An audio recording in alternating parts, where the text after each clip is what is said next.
안녕하세요. 창의력을 어떻게 개발시킬까에 대해 발표를 하게 된 1조 김민주, 김지강, 손은혜, 이용은, 정성민입니다.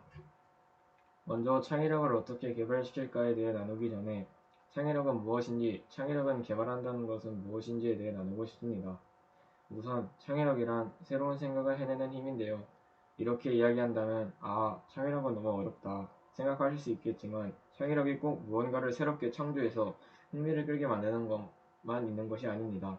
기존에 있는 것을 다르게 변화시키는 능력이라도 할 수도 있고 다르게 해석하는 능력이라고도 할 수 있습니다.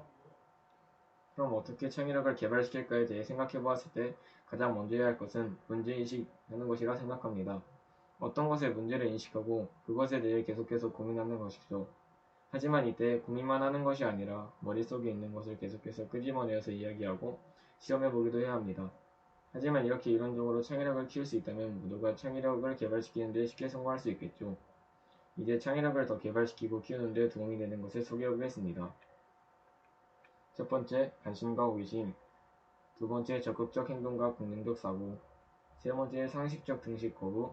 네 번째, 유연하고 열린 사고. 다섯 번째, 많은 경험. 여섯 번째, 칭찬과 보상이 있는데요. 첫 번째론 관심과 호기심입니다. 말 그대로 주변에 관심과 호기심을 가지고 그것에 대해 적극적으로 생각하는 것입니다. 아무리 많은 생각을 하더라도 자신이 그것에 대해 관심과 흥미가 없다면 생각하는 와중 다른 것으로 생각이 넘어갈 수 있고 그렇게 되면 계속해서 생각이 이어나갈 수 없기 때문이죠.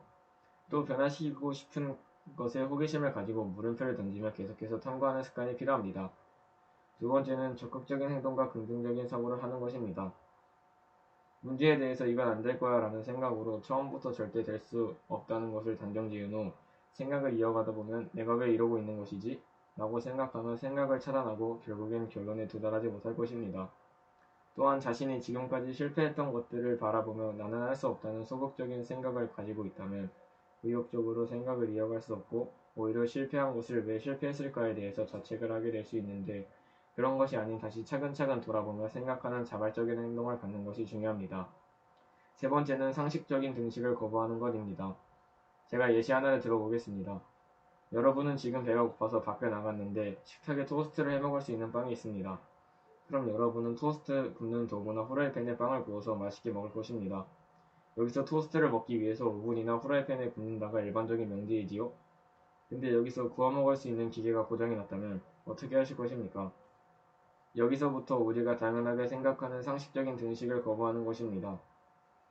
당연하게 생각하는 도구가 아닌 집에서 대신으로 사용할 수 있는 것을 어떻게 생각하는 것이지요. 저는 창의력에 관련된 책을 보고 정말 어떻게 이런 생각을 할 수 있을까 생각했는데 다리미로 빵에 호일을 씌운 뒤 그것을 굽는 것이죠. 그래서 빵을 먹을 수 있게 된 것이지요.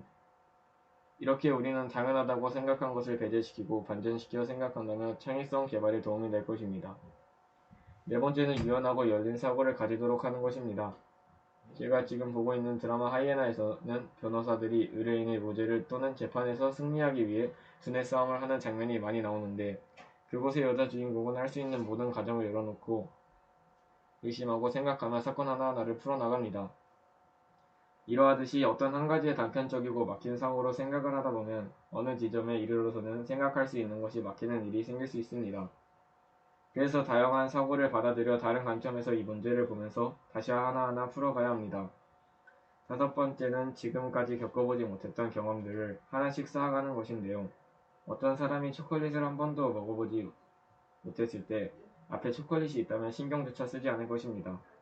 이처럼 새로운 경험은 뇌에 잠재의식에 자극을 주기 때문에 구체적인 경험이 아니더라도 창의적인 생각을 하는 것에 얕더라도 많은 경험이 필요합니다. 여섯 번째는 칭찬과 보상을 통해서 잘하게 하는 것인데요. 생각을 하다 보면 지치고 힘든 상황이 올 수 있는데 한 번에 엄청난 것을 발견했을 때만이 아니라 중간중간 좋은 생각이 오고 갈 때 칭찬과 보상을 통해 다음번에는 더 좋은 것을 생각하며 좋은 보상을 받을 수 있는 것이라는 긍정적인 생각을 통해서 더 열심히 할 수 있는 추진력을 얻어서 창의력을 개발할 수 있습니다. 이렇게 창의력 개발의 장점에는 고정관념을突破하고 사고의 유연성을 강화시키고 문제 해결력을 강화시킬 수 있습니다. 그런데 창의력을 개발시키기 위해 도움이 되는 요인들도 있지만 방해가 되는 요인들 때문에 창의력을 쉽게 개발하지 못하는 경우가 많습니다. 그렇다면 이런 창의력 개발 때 방해가 되는 요인은 무엇이 있을까요? 먼저 창의력을 개발을 저해시키는 첫 번째 요인으로는 습관화된 사고방식을 문제로 들 수 있습니다. 사람들은 틀에 박힌 교육과 경험으로 나이를 먹을수록 익숙한 것에 끌리고 새로운 것을 받아들이기보단 회피하려고 합니다.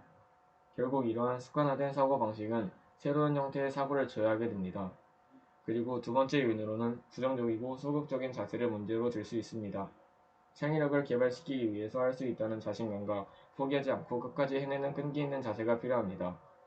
하지만 사람들 앞에서 자신의 의견을 당당하게 얘기하는 것을 부끄러워하고 소외되는 것을 두려워하는 것도 창의력을 기르는 데 장애 요인으로 작용하게 됩니다. 세 번째 요인으로는 억압하는 조직 환경을 문제로 들 수 있습니다. 사람은 환경에 영향을 많이 받습니다. 심리학의 한 실험으로 불이 났다면 경보음이 들릴 때 주변 사람이 아무도 신경 쓰지 않고 있다면 그 사람은 움직임을 알리는 것을 꺼려합니다. 그런 것처럼 행동 양식에 제약이 되는 윤리와 인수 등을 지나치게 강조하는 경직된 환경, 변화를 싫어하는 조직, 협동을 하고 경쟁을 강요하는 환경, 생활 계층에 따른 의사소통을 강조하는 조직 환경 때문에 창의력이 저해되는 것입니다. 이제 창의력이 개발이 중요한 이유였고 영상 보고 발표를 마치도록 하겠습니다.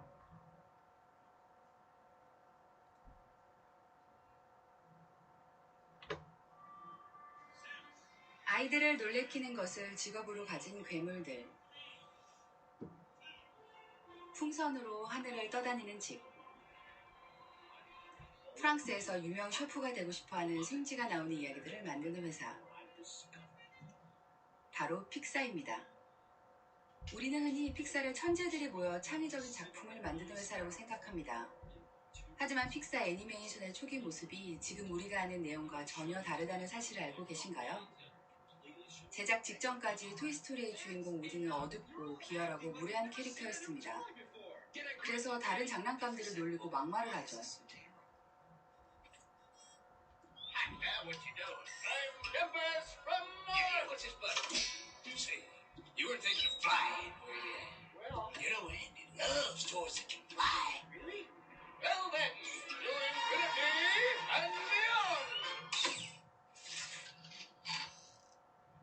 어두운 면을 가진 주인공이 나와야 흥행할 수 있다고 생각했기 때문이었는데요. 만약 우디가 비열한 카우보이였다면 토이스토리는 전 세계 사람들에게 사랑받을 수 있었을까요? 이렇게 픽사의 작품들은 처음부터 완벽하지 않았습니다. 그렇다면 픽사라는 거대한 기업은 어떻게 오랫동안 창의적인 작품들을 만드는 걸까요?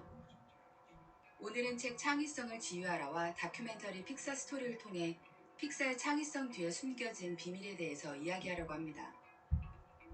픽사 애니메이터들의 작업 공간은 독특하기로 유명합니다. 직원들은 오두막처럼 꾸민 공간에서 일을 하고 회사 안을 킥보드로 질주합니다. 디즈니와 픽사의 사장인 에드 캠머는 아이디어는 직원들이 자유롭게 시간을 활용할 때 나온다고 말합니다. 그러나 이것이 픽사가 가진 창의성의 핵심 비결은 아니죠. 에드 캠머이 밝힌 첫 번째 비결은 바로 실패에 도전하는 것입니다. 픽사는 모든 수단을 동원해서 직원들에게 가능한 빨리 실패하라고 말합니다. 그들은 누군가 큰 실수로 1년 반 동안 작업한 정보를 날리거나 다음 작품의 스토리가 몇 달째 나오지 않아도 책임을 따지고 비난하는 데 시간을 낭비하지 않습니다. 단지 그들은 우리가 이 일을 어떻게 하면 해결할 수 있을까를 머리를 맞대고 고민하죠. 그리고 문제가 해결되면 이 문제를 다시 겪지 않으려면 어떤 대책을 세워야 하나를 생각합니다. 그들은 실패의 두려움을 느낀다면 창의성이 곧 사라진다고 생각했습니다. 그래서 픽사에서는 실패에 대한 두려움을 없애기 위해 어떤 문제가 생기면 경영자가 나서서 자신이 실패에 기여한 부분을 솔직하게 털어놓습니다. 픽사는 지나치게 계획하는 사람은 실패 확률을 낮추지 못한다.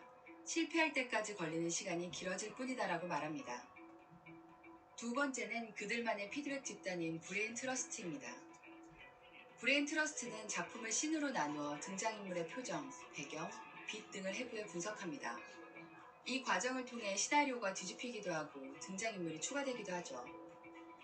앞서 나온 토이스토리도 이 과정을 통해 비열한 캐릭터인 우디를 사랑받고 싶어하는 카우보이 인형으로 바꿀 수 있게 되죠. 애니메이터들이 작품을 뚝딱뚝딱 쉽게 그리는 것 같지만 그들도 매 씬을 검토하고 수정합니다. 여기 니모를 찾아서에도 그 과정을 볼 수 있죠.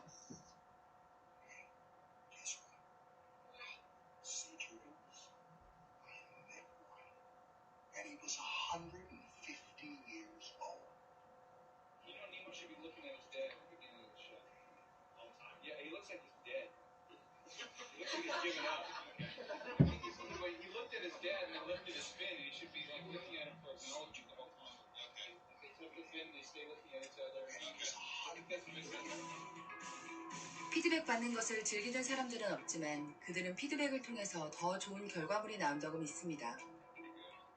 자신이 놓친 부분을 볼 기회도 없고요. 에드 캠머는 픽사의 작품들이 초기에는 못난이 아기 같다고 합니다. 작품의 초안들은 갓 태어난 아기들처럼 형태가 불분명하고 어색하고 불완전하죠. 사람들은 픽사의 작품이 처음부터 독창적이고 감동적인 완성품 형태로 세상에 나왔을 것이라고 생각하지만 사실 픽사에서 한 편의 작품을 만들려면 수개월에서 수년의 시간이 걸립니다. 픽사의 애니메이터 오스틴 매디슨은 자신이 창의력을 발휘하는 시간은 고작 근무 시간의 3%에 불과하다고 말합니다. 나머지 97%의 시간 동안은 머리를 쥐어짜도 나오지 않은 아이디어 때문에 절망하고 종이로 구겨 던지죠.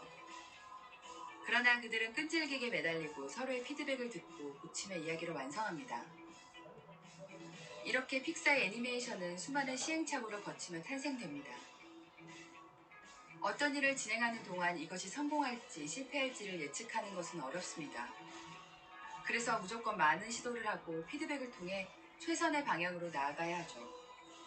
창의성은 천재들의 머릿속에서 전구가 켜지는 기적적인 순간이 아니라 못난이 인형 같은 아이디어를 멋진 작품으로 탄생시키기까지 끊임없이 도전하고 수정하는 97%의 끈기에서 발현되는 게 아닐까요? 책그림이었습니다. 감사합니다.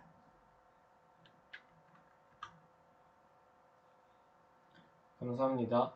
지금까지 창의력은 어떻게 개발실까에 대해 발표한 1조 김민주, 김지강, 손은혜, 이용훈, 정승민이었습니다.